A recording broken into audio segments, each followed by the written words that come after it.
बुरी आदत यानी बैड बिहेवियर को रोकने के लिए पनिशमेंट यानी सज़ा शायद एक इफ़ेक्टिव वे नज़र आता हो, but does it really work? अस्सलाम वालेकुम, यह है introduction to psychology part 2 dear knowledge की तरफ से। सबसे पहले बात करते हैं पनिशमेंट असल में करता क्या है।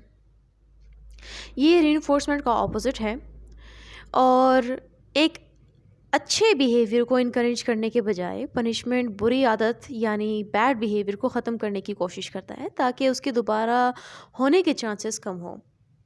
Punishment is a hard work, जबकि रीइंफोर्समेंट बहुत आसान है। आपको सिर्फ एक बिहेवियर को स्ट्रेंथन करना है जो ऑलरेडी मौजूद है, जबकि पनिशमेंट पहले से मौजूद बैड बिहेवियर को कमज़ोर करने की कोशिश करता है, and that's a tough job. अब दरअसल होता क्या है, पनिशमेंट एक बुरी आदत को वक्ती तौर पर रोक लेती है। इसकी मिसाल ऐसी है जैसे ज़ख़म पर मरहम लगाना, जबकि ज़ख़म अब भी मौजूद है। पेरेंट्स, आप बताएं, आपने कितनी बार अपने बच्चों को किसी गलत काम के करने पर पनिश किया होगा और थोड़ी ही देर बाद उन्होंने वही कारनामे दोबारा सर अंजाम दिए होंगे।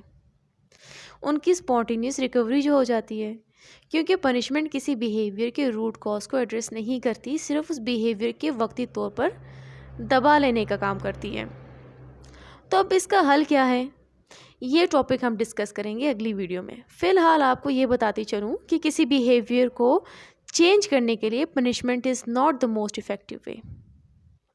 Thanks for watching. लाइक और सब्सक्राइब करना मत भूलिएगा, और साथ में आप लोगों से एक छोटी सी रिक्वेस्ट है कि मेरी कुकिंग चैनल सिंपल खाने को भी ज़रूर विज़िट कीजिएगा और लाइक और सब्सक्राइब करके सपोर्ट कीजिएगा।